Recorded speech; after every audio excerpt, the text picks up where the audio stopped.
अवामी इदारे तो बहुत अरसे से अशराफिया की मिली भगत से तबाह हो रहे हैं, लेकिन बहुत अरसे के बाद ये देखने को मिला है कि इस बार अशराफिया खुद अपने पांव पर कुल्हाड़ी मार रही है और अपने से मंसूब इदारों को भी तबाह करने पर तुल गई है। ये इदारा एचिसन कॉलेज है। इस इदारे के प्रिंसिपल माइकल ए थॉम्सन ने अपने ओहदे से इस्तीफा देते हुए कहा है कि बोर्ड की सतह पर जो हो रहा है वो आप सबको मालूम है। प्रिंसिपल एचिसन कॉलेज का कहना था कि इंतहाई बुरी गवर्नेंस के तसलसल की वजह से मेरे पास कोई और चॉइस नहीं। मैंने कॉलेज की शोहरत की हिफाजत के लिए भरपूर कोशिश की। माइकल ए थॉम्सन ने लिखा है कि चंद अफराद की खातिर पॉलिसीज में तबाहकुन तब्दीलियां लाई गई। स्कूलों में अकरबा परवरी और सियासत की कोई गुंजाइश नहीं है। प्रिंसिपल एचिसन कॉलेज का कहना था कि मुबैना तौर पर गवर्नर हाउस के जानिबदाराना इक़दाम के बायस गवर्नेंस का निज़ाम तबाह हो गया। इसके अलावा एचिसन कॉलेज के बोर्ड ऑफ गवर्नर्स के सीनियर मेंबर सैयद बाबर अली भी बोर्ड से मुस्ताफी हो गए। सैयद बाबर अली ने कुछ हफ्ते कबल बोर्ड से इस्तीफा दिया था। प्रिंसिपल एचिसन कॉलेज के इस्तीफे के पीछे एक मारूफ ब्यूरोक्रेट का नाम लिया जा रहा है और बताया जा रहा है कि वफाकी वजीर बराए इक्तसादी उमूर आहद चीमा की बेगम साइमा आहद चीमा ने एचिसन कॉलेज में जेर तालीम बेटों मुस्तफ़ा आहद चीमा और ईसा आहद चीमा की फीस और जुर्माना माफी की दरखास्त दी थी।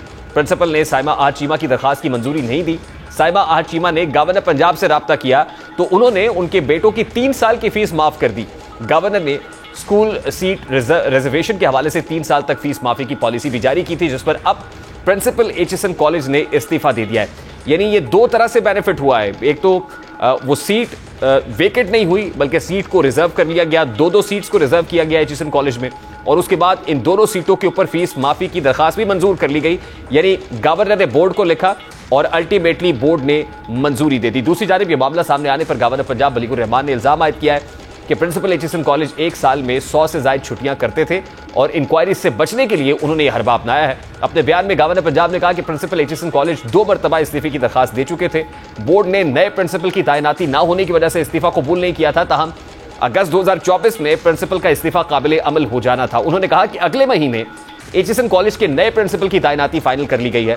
मोहम्मद बलीगुर रहमान ने कहा कि प्रिंसिपल एचिसन कॉलेज 40 लाख रुपए तनख्वाह वसूल कर रहे थे, जिसका ऑडिट शुरू कर दिया गया है। अब ब्यूरोक्रेट उनके बच्चों से मुताल्लिक उनका कहना था कि उनकी मुलाजमत की वजह से 1 साल से इस्लामाबाद में तैनात थे और उनके बच्चे एचिसन में नहीं जा रहे थे और जो क्लासेस उन बच्चों ने नहीं ली थी उनकी फीस माफ कराने की दरखास्त दी गई। इसी तरह प्रिंसिपल एचिसन कॉलेज के इस्तीफे से मुताल्लिक सवाल के जवाब में वफाकी वजीर इत्तलात अता तारड़ ने कहा था कि एचिसन कॉलेज के प्रिंसिपल के इस्तीफे को गलत रंग दिया जा रहा है। उन्होंने कहा कि अब उनके जो बच्चे हैं वो 3 साल से वहां जेर तालीम ही नहीं थे। उन्होंने जायज तरीके से दरखास्त लिखी, इसलिए उनकी फीस माफ की गई। अता तारड़ इस मुताल्लिक क्या कह रहे थे, जरा उसकी झलक आपके सामने रखता है। आहद खान चीमा साहब का मामला है। 3 साल उनके बच्चे वहां पे नहीं पढ़ रहे थे। अब कानून इस बात की इजाजत देता है कि आप जगह पढ़ नहीं रहे तो फिर ना पढ़ने की फीस तो नहीं अदा की जाती। तो मैं समझता हूं कि वो उनका राइट है कि वो कानून के मुताबिक, उनकी अहलिया ने एक दरखास्त दी जिसपे कानून के मुताबिक एक फैसला किया। गवर्नर साहब ने, बोर्ड ऑफ गवर्नर्स ने उसका फैसला किया। मैं समझता हूं कि वो फैसला पढ़ा जा सकता है। गवर्नर वजीर इत्तलात के बयानात अपनी जगह, लेकिन सवाल यह है कि क्या अगर बच्चे स्कूल में नहीं पढ़ रहे थे तो उन बच्चों ने स्कूल छोड़ दिया था? अगर स्कूल छोड़ दिया था तो फीस माफ़ी की दरखास्त कैसी? अगर वो अब भी इस स्कूल में है तो किस वजह से उन्होंने फीस माफ़ी के लिए सियासी असर और रसूख का इस्तेमाल किया? और क्या ये हुकूमती इख्तियार है कि वो तालीमी इदारों को सियासी अखाड़ा बनाए और सियासी पसंद नापसंद और मेरिट से हटकर किसी को सहूलियात दी जाए? लेकिन सवाल ये भी है कि माइकल ए थॉम्सन जो प्रिंसिपल एचिसन कॉलेज थे, मियाद बकौल गवर्नर पंजाब मुकम्मल हो रही थी, क्या वाकई कोई ऑडिट पैराज यानी कोई ऑडिट हो रहा है जिसकी वजह से उन्होंने ये इंतहाई फैसला किया कि ना सिर्फ उन्होंने बतौर प्रिंसिपल इस्तीफा देना है, मुस्ताफी होना है, बल्कि मुल्क ही छोड़ जाना है? तो दोनों तरीके से ये बात इंतहाई अहम है और उम्मीद करते हैं कि इसकी तहकीकात होगी और तहकीकात में जो कसूरवार होगा उसका नाम भी सामने आएगा।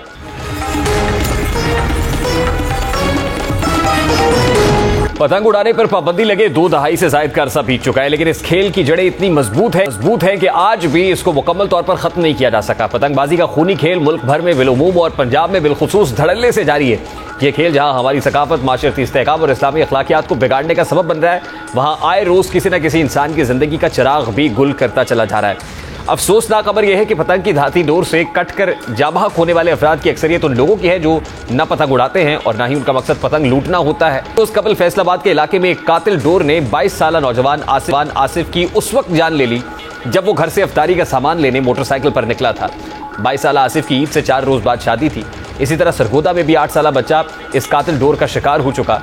ऐसा नहीं है कि पंजाब में डोर फिरने से इक्का दुक्का वाकयात है जिस वजह से ज्यादा अफसोस है। गुज़श्ता 2 माह में डोर से हलाक होने वाले अफराद की तादाद 6 हो गई है, जबकि जख्मियों में भी 2 दर्जन से ज्यादा अफराद शामिल हैं और ये तादाद बढ़ती चली जा रही है। आज भी जाबाक होने वाले आसिफ के घर मरियम नवाज शरीफ और नवाज शरीफ ने दौरा किया, उनके अहल खाना से ताज़ियत का इजहार किया, लेकिन सिर्फ ताज़ियत ज़रूरी, सिर्फ काफ़ी अफसोस मलना जो है वो कोई जस्टिफिकेशन नहीं है, बल्कि रिट ऑफ द गवर्नमेंट को मजबूत करना पड़ेगा। मुतल्लिका थानों को कोएर्सिव फोर्स इस्तेमाल करनी पड़े तो वो भी करनी पड़ेगी, और दौरे ताकत से डोर बनाने वालों और पतंग बनाने वालों को भी पकड़ना होगा।